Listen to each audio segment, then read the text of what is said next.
अगर हमारे साथ आप लोग नहीं खड़ा होते तो दिल्ली वाले लोग इतना डरता हमसे नहीं डरता।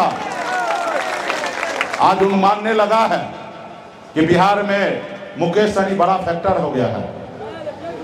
आज आपको कमजोर करने के लिए तरह तरह के षड्यंत्र रच रहा है। लालू जी के साथ जुड़ गए नीतीश जी तो भाजपा कमजोर हो गया। फिर देखा कि भाई नीतीश जी को कैसे कमजोर करेंगे तो सम्राट चौधरी को आगे लाया, नेता प्रतिपक्ष बनाया, प्रदेश अध्यक्ष बनाया ताकि नीतीश जी को काउंटर कर सके। सम्राट जी को बोला भाई तुम हटो, तुम अभी बिहार में फैक्टर नहीं हो, बिहार में नीतीश कुमार फैक्टर नहीं है, बिहार में मुकेश सहनी फैक्टर बन गया। और मुकेश सहनी को कमजोर करने के लिए फिर उन्होंने एक सहनी को ही एमएलसी बनाकर और उनको नेता प्रतिपक्ष बना दिया, हरि सहनी जी को, क्योंकि उनको पता है कि निषाद का मल्लाह का बेटा से अगर कोई लड़ सकता है तो मल्लाह का बेटा ही लड़ सकता है, दूसरा किसी में दम नहीं है। अरे भाई शेर के सामने में चूहा थोड़े लड़ सकता है, शेर के सामने शेर को लाना पड़ेगा। जब अगर आप नाव छाप में बटन गिराइएगा तो नाव छाप में बटन गिराइएगा तो क्या होगा, नाव छाप वाला मजबूत होगा। नाव छाप वाला कौन? मुकेश सहनी मजबूत होगा। मुकेश सहनी मजबूत होगा तो आप मजबूत होइएगा। आप कहिएगा ना भाई हमारा अपना भाई अपना बेटा पटना में मुख्यमंत्री है। बता दे देश के प्रधानमंत्री जी अगर बंगाल में आरक्षण है तो बिहार में क्यों नहीं। और आज वो मानने लगा है कि सहनी जी हमसे गलती हो गया, हमको माफ कीजिए, हमारे साथ आ जाइए, हमारे दल में आ जाइए और अगला 2025 में मुख्यमंत्री आप ही बनिएगा। भाई आपसे बड़ा तेज तरार अति पिछड़ा में कौन है? जब लालू जी से लड़ने का समय होगा तो कोई अति पिछड़ा का ही चेहरा आगे आएगा। आप हमारे साथ आइए, मुख्यमंत्री बन जाइएगा। हम कहे भाई हम मल्लाह का बेटा हैं, जाल में मछली फंसाते हैं, जाल में फंसते नहीं हैं। हम अपना छोटा छोटा झोपड़ी में रहेंगे लेकिन झोपड़ी का बादशाह बने रहेंगे। तुम्हारे महलों में आके हमें गुलामी नहीं करना, तुम्हारे महलों में आके गुलामी नहीं करना। तुम्हारे साथ जाएंगे, तुम हमारे नाम पे बिहार में मुख्यमंत्री बना लोगे, बाद में हमको कहोगे कि ये करो वो करो, ऐसा करो वैसा करो, और फिर हमको मजबूरन करना पड़ेगा। और जिस रोज नहीं करेंगे उस रोज हमको कुर्सी से उतार दोगे तो इधर जात भी गया भात भी गया। हाँ भाई भात जाए तो जाए, जात नहीं जाना चाहिए। जात है तो बहुत भात आ जाएगा। आज मुकेश सहनी से ये लोग इतना घबराता है, डरता क्यों है? क्योंकि हमारे साथ जात खड़ा है, हमारे अपने लोग खड़ा है, इसलिए वह डर रहे। अगर हमारे साथ आप लोग नहीं खड़ा होते तो दिल्ली वाले लोग इतना डरता हमसे नहीं डरता। आज उन मानने लगा है कि बिहार में मुकेश सहनी बड़ा फैक्टर हो गया है। आज आपको कमजोर करने के लिए तरह तरह के षड्यंत्र रच रहा है। अभी आपने सुना होगा, देखा होगा कि बिहार में नीतीश जी भाजपा को छोड़े, भाजपा कमजोर हो गया। लालू जी के साथ जुड़ गए नीतीश जी तो भाजपा कमजोर हो गया। फिर देखा कि भाई नीतीश जी को कैसे कमजोर करेंगे तो सम्राट चौधरी को आगे लाया, नेता प्रतिपक्ष बनाया, प्रदेश अध्यक्ष बनाया ताकि नीतीश जी को काउंटर कर सके। जब हमने संकल्प यात्रा निकाला, यूपी बिहार में घूमने लगा, एक एक निषाद भाई संकल्प लेने लगा तो भाजपा को समझ में आया कि भाई अभी तो नीतीश कुमार कोई फैक्टर नहीं है, फैक्टर तो अभी मुकेश सहनी बनते जा रहा है। फिर उन्होंने क्या किया, सम्राट चौधरी को हटा दिया नेता प्रतिपक्ष से। सम्राट जी को बोला भाई तुम हटो, तुम अभी बिहार में फैक्टर नहीं हो, बिहार में नीतीश कुमार फैक्टर नहीं है, बिहार में मुकेश सहनी फैक्टर बन गया।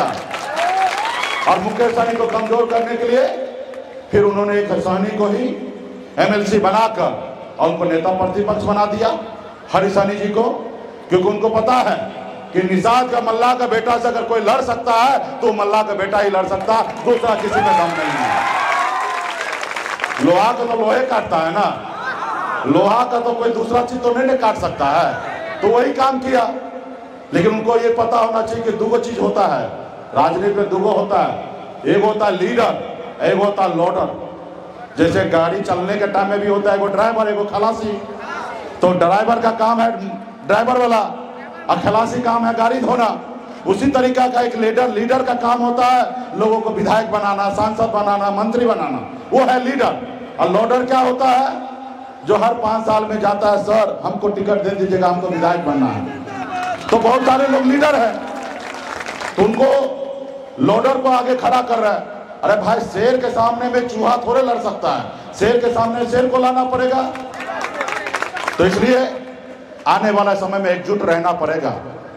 वो अंग्रेज का भी एक पॉलिसी था, फूट डालो राज करो, यानी कि आपस में डिवाइड करवा दो, लड़ाई करा दो और अकेले राज करता था। आज भी वो आएंगे, आपके बीच में आएंगे और बहुत मीठा मीठा बात करेंगे, बहुत अच्छा अच्छा बात बोलेंगे और कान में बोलेंगे ताकि इधर उधर सुने नहीं, और आपको गुमराह करने का काम करेंगे।